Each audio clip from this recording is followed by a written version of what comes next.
अस्सलाम वालेकुम बच्चों, कैसे हैं आप सब।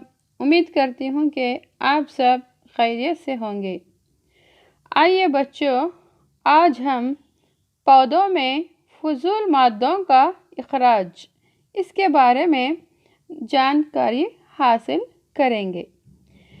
इससे पहले हम जानवरों में फजूल मादों का इखराज कैसे होता है इसके बारे में जानेंगे।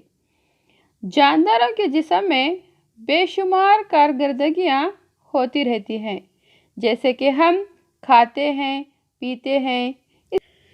इसके नतीजे में जिस्म के अंदर कई फजूल मादे पैदा होते हैं।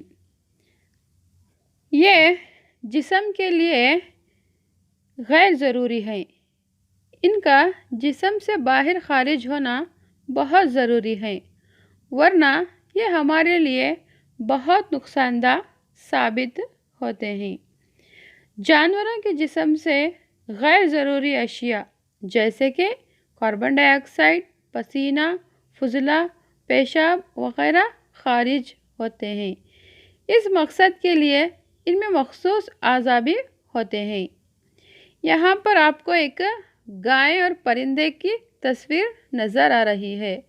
यहाँ पर देखिए, गाय अपना फजूल मादा खारिज कर रही है। इसी तरह यहाँ पर एक परिंदा है, वो भी अपना फजूल मादा खारिज कर रहा है। यहाँ पर आपने और एक तस्वीर देख रहे हैं। यहाँ पर एक छोटा बच्चा है जो अपना फजूल मादा खारिज कर रहा है। यहाँ एक इंसान की तस्वीर भी है। देखिए, पसीना किस तरह से निकल रहा है, ये भी एक फजूल मादा है। इसी तरह इंसान भी अपने मखसूस आज़ा के ज़रिए फजूल मादे खारिज करते हैं। अच्छा बच्चों, ये तो जानवरों की बात हुई। आइए अब हम पेड़ पौधों में किस तरह फजूल मादों का इखराज होता है, ये हम एक तजुर्बे के ज़रिए देखेंगे। अच्छा, हम देखो यहाँ पे 2 गमले लिए हैं।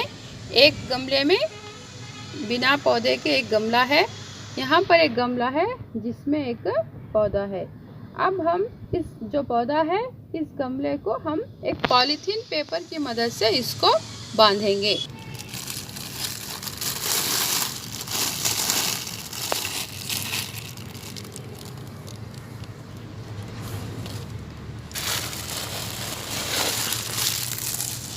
अब हम इस पॉलीथीन बैग को पूरी तरह से कवर कर दिया है।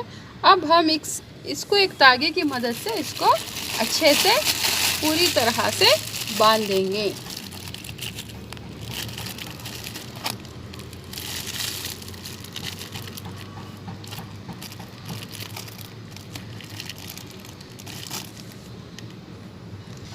इसको हमने मुकम्मल तौर पे एक प्लास्टिक बैग की मदद से इसको तागे की मदद से अच्छी तरह बांध लिया है।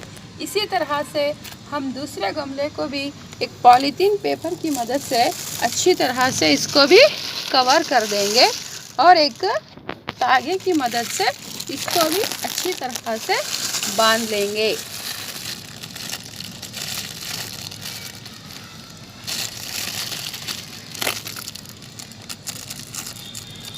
ये इस तरह से हम एक पॉलीथीन के कवर को अच्छी तरह से इस गमले को बांध लिया है।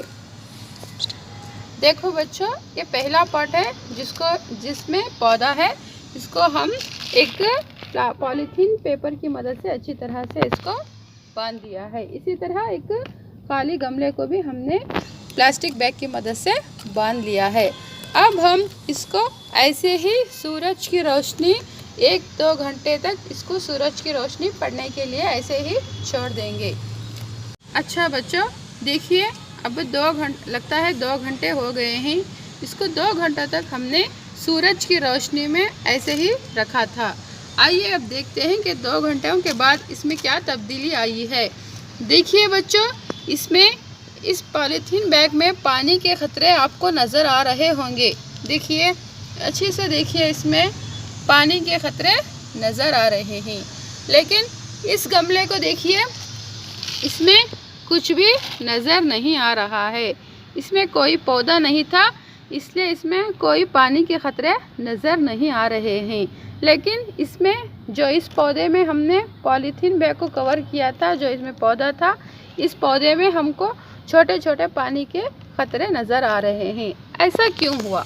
अब यही सवाल है ना, ऐसा क्यों इस पौधे में इस तरह क्यों आया, इस तरह क्यों नहीं हुआ? क्योंकि जैसे जानवर अपने फजूल मादा कार्बन डाइऑक्साइड, पसीना और फजला पेशाब के ज़रिए खारिज करते हैं, इसी तरह पौधे भी अपना फजला पत्तों की मदद से खारिज करते हैं। अच्छा बच्चों, इस तजुर्बे के बाद आपने समझ लिया कि पौधों में किस तरह से अम्ल इखराज होता है। हाँ बच्चों, मैं उम्मीद करती हूँ कि आपको ये तजुर्बा अच्छी तरह से समझ में आया होगा। शुक्रिया बच्चों। अल्लाह हाफिज़।